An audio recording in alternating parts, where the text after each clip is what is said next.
Hey guys, welcome to my channel. Oh, that's just what happens when I vlog. It's not anything it's not edited in. My name is Gabrielle. This is a very new thing I'm doing. I wanted to try something out, try to be creative, try to live my best life, and record it. Decided to have my comfort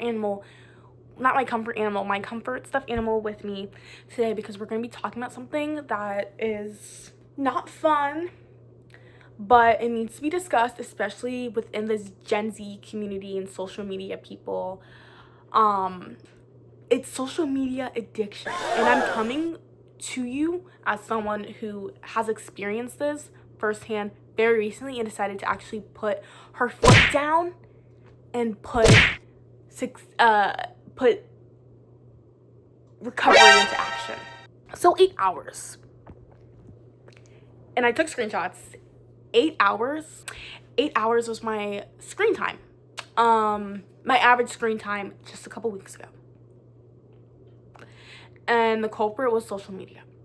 Guys, I low-key have a script. Sounds like, if it looks like I'm reading something, I am.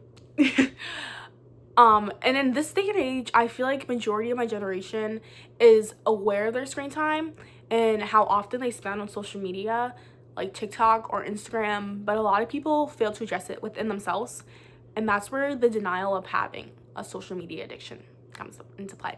And don't play, I was in denial, and we'll get into that, because I'm being completely upfront. I feel like more people need to talk about issues with social media toxicity they face, because everyone else is in some ways facing it too, because we're also all on the freaking apps, and because being on these apps are so normalized, I guess, no, it doesn't really look like an issue from the outside perspective. But spending hours on your phone doing whatever, that is definitely not normal. And I'm saying this as someone who used to be a child who used to actually go outside and play, or someone who used to do crafts during summer and actually invest in our hobbies. That's been taken up and discarded because of my social media use, and I'm changing that though. I think I first started struggling with this the end of my senior year. I would procrastinate a lot, and I would just put my procrastination in a box labeled senioritis, because I definitely had senioritis, and I think me being on my phone so much, senioritis is okay. It's like, I've been in school forever, I just want to go. I think that's where I realized I had a problem, because I would just, like, whenever I just didn't want to do anything, I would just scroll.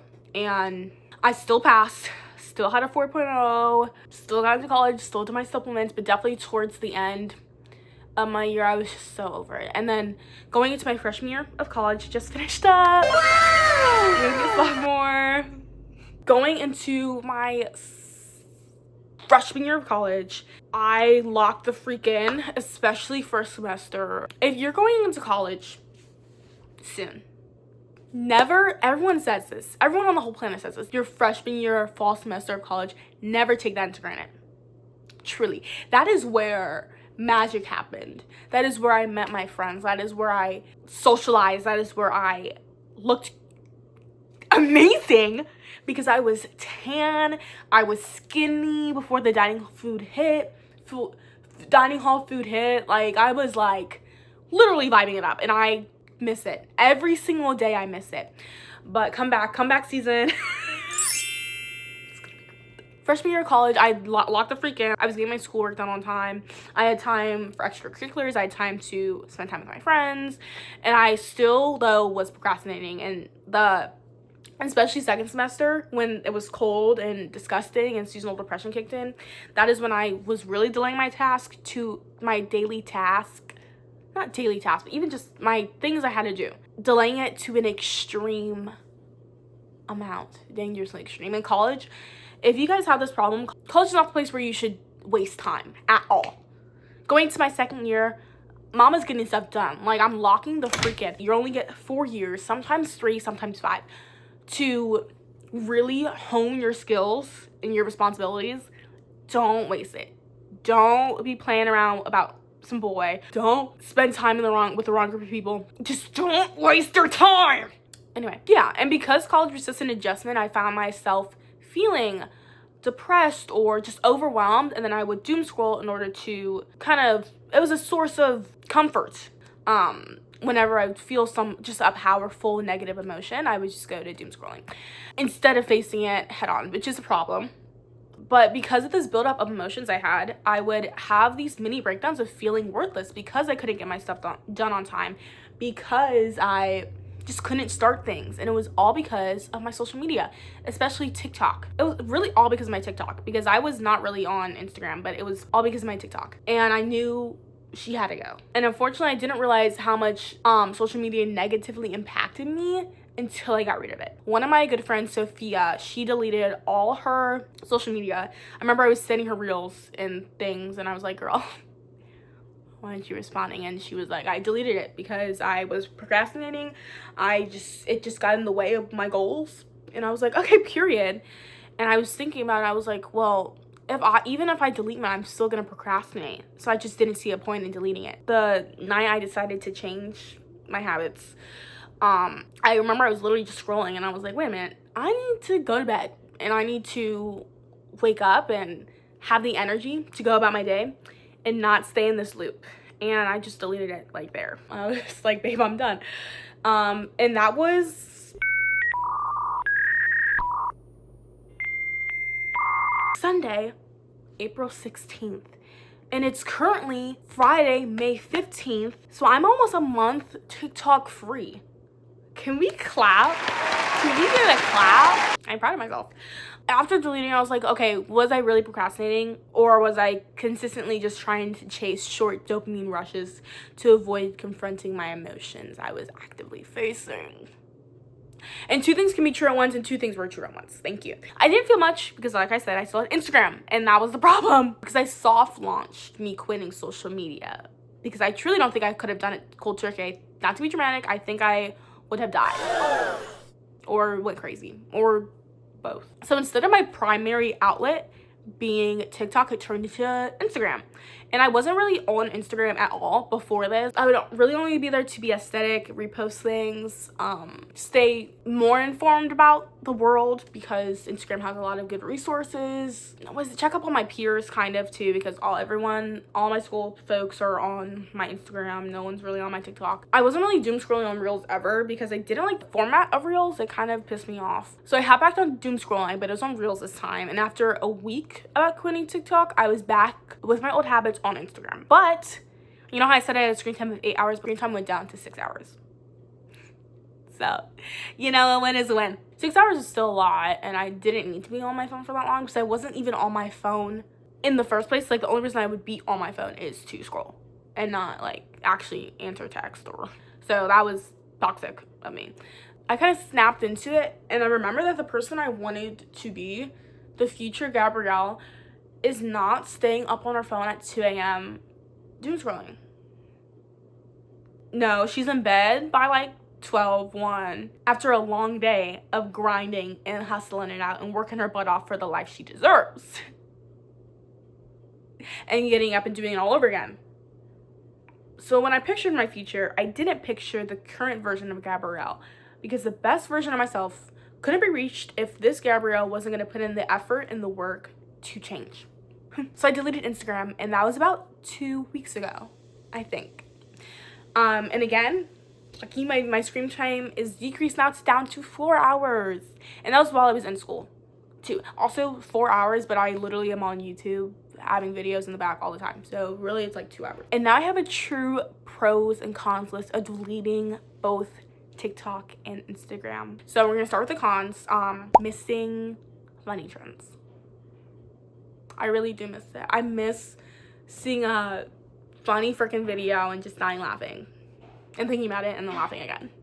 I really do miss that, but now I can laugh at real experiences that I have. Number 2, those little inspirational videos that would pop up sometimes. It'd be like, oh, go girl. It'd be like, I did this, you can do this. Just like some tips on resetting your mind, and I liked hearing those, but now I do it within my own brain. Number 3, posting myself when I got all dolled up.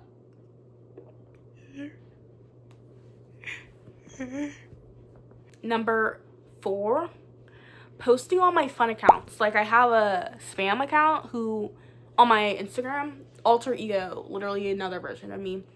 And I have not posted on there at all because I can't.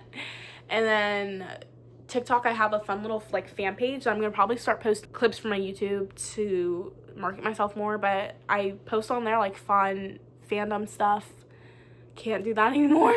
I think 5 is hearing new songs that I can add to my playlist from like TikTok. Like, I would see a bunch of new artists, be catchy songs. Now let's get into the pros. I have a lot of pros. Buckle in, I have a lot. Number 1 is I low-key don't hate myself that much.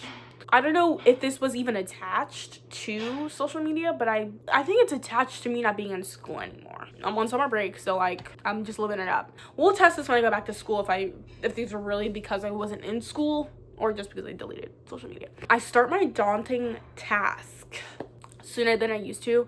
I remember I got photos from a photo shoot I did for a club I'm in. I edited them and I think they're pretty much done, just some final touches, but it took me a minute to start them, even without social media, but it didn't take me. I know I would have put it on to like forever if I had my distractions. Number 3, I'm definitely more productive in general. Just in general, everyday life. I find myself doing more things, researching more things, preparing for more things instead of avoiding them. Number 4, I'm less lazy, and I'm lazy. I'll admit it, I'm lazy. I love laying in my bed. I'm in my bed right now. I would never do this on my desk. I love being a couch potato. Mama wants to rest. Have I been resting for like a week and a half? Yes, but if you have something to say about it, you can talk to me personally. But when it comes to like doing activities, starting tasks, and just overall things, I find I'm doing it to completion and quality rather than quickness and quantity. And I think that's a huge step forward because I don't like doing my work halfway, but I would always rush to do it because I needed to scroll or because I needed to just not do it anymore. So this is a big plus for me because also I love quality. 5, I feel genuinely like a little lighter. Like, I don't walk around heavy anymore. No comment. 6, I'm not comparing my success in appearance to other random people online. And that was a big thing, especially being an art major or being in the arts. Comparing myself to the success of others is a huge thing, and my imposter syndrome really doesn't help with that either. But now it's not with random people on the internet, it's with my peers and how I can, if they're doing it, I can do it too. And it's attainable because they're right there and not some people living in a whole different state and I don't have that opportunity, Also appearances too. Like, I know people are gorgeous. I think I'm a girl too. Everyone's beautiful in their own way. I truly don't think anyone's ugly, except for their hurts. But I don't know, I just feel like when it came to appearance, this happens a lot, like with girls, especially online, people just always compare themselves, and I haven't had a chance to do that because I don't see anyone on social media anymore. 7, being fully present in current moments I'm experiencing. I just find I'm not really waiting for things to end or anticipating the end. Number 8, feeling more authentic and confident in myself and my personality. I just feel like I'm more there and I'm more myself, and I still don't know if it's because I'm not in school.